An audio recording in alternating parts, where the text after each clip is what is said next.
Okay guys, yes, we're here back in the YouTube studio, and yeah, today I want to do a video on my top 3 lenses for portrait photography. And when you are, for example, using the Sony a6700, this video is right for you. And even if you're using the Sony a6000, Sony ZV-E10, Sony a6400 and so on, yeah, you can definitely stick around. And yeah, I wanted to do this video in top 3 versions, so we will start with number 3, then number 2, and then number 1. And yes, number 3 is the lens I'm actually recording right now. It's the Sigma 30mm 1.4, and this lens is, yeah, my first prime lens I have gotten for portrait photography. So in 2019, when I started photography, I wasn't sure which lens I should get for photography, and I had like 3 choices. Should I go first for the Sigma 30mm or the Sigma 60mm, or should I go for the Sigma 56mm? And back then I wasn't really sure if I'm more into landscape photography, vlogging, or if I'm, for example, more into really bokeh stuff with amazing portraits. So I decided to go for the middle, and I actually use the Sigma still today for my Sony a7 III right now while I'm recording, and it's just such a good all-rounder lens. And when I started photography, when I used this lens, I used it for every photo shoot. It was always with me, and it's such a good value lens. It's cheap, it's small, it's probably the best beginner lens in the whole of APS-C lineup ever, because it's such a versatile lens. You can do everything with this lens, and that is why I like it so much, and that is why it's my top number 3, because it's not the best lens ever if you are like, because we're a portrait photography channel, but it really helps to start photography and to start doing the first portraits and getting to know the angles, getting to know the different portraits ideas. It's a great lens when you start out, so that is why for me it's number 3. And yes, now guys, we will go to number 2.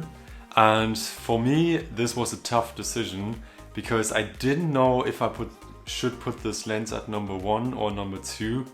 But after doing some notes and thinking about it for a long time, I decided to make this lens number 2, and it's the Sigma 85mm 1.4.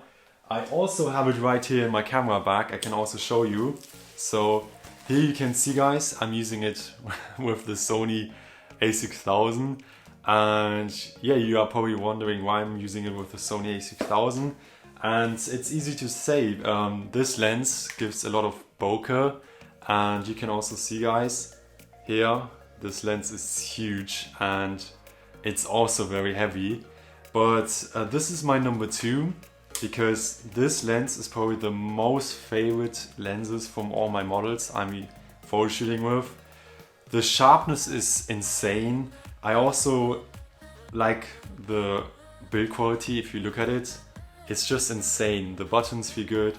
I've owned this lens now for 3 years, and there are almost no scratches, even though I've used it for such a long while.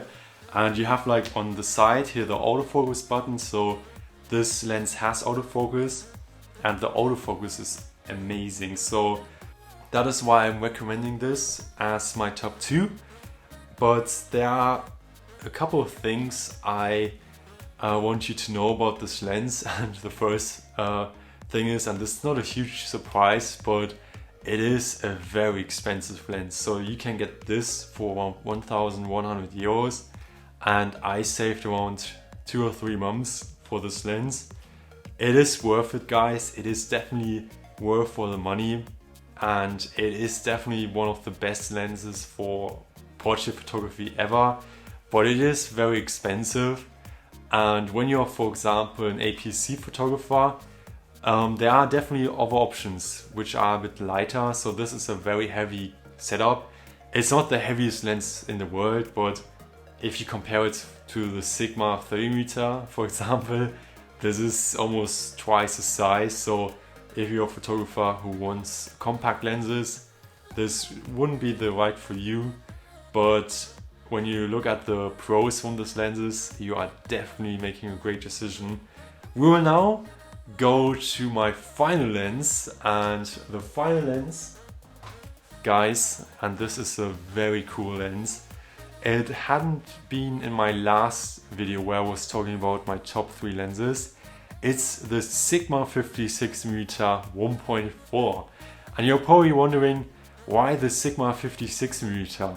And the reason why I like the Sigma 56mm is that it's a very small and compact lens.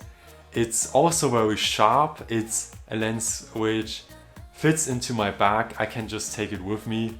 It's a very good portrait lens. The autofocus is insane.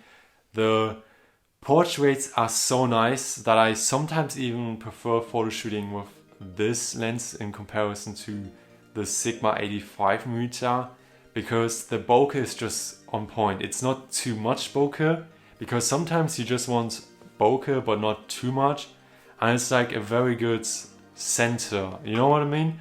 I can also show you so many examples. Sometimes you just want to have a lens which is also from the price good. So the Sigma 56mm, guys, is around 400 euros, and you pay around more than half than the Sigma 85mm. So also a great novel point which you should consider, especially when you're starting out with photography.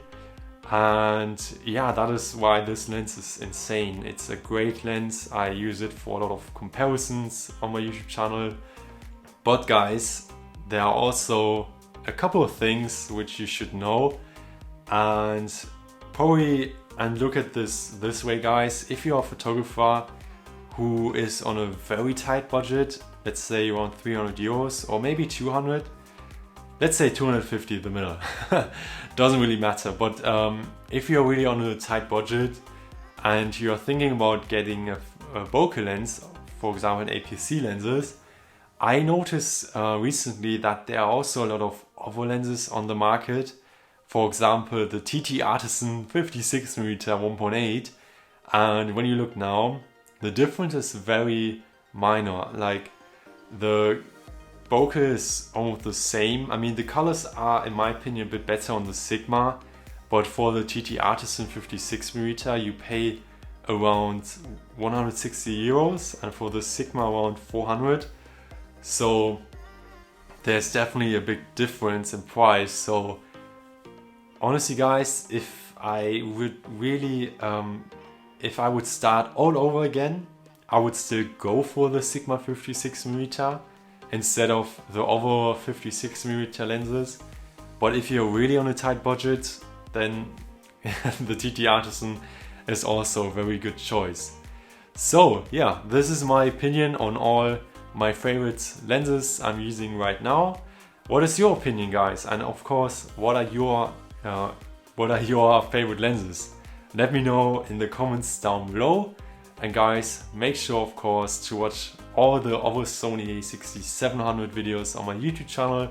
Make sure to subscribe, and yeah, take care guys, see you next time, and yes, bye.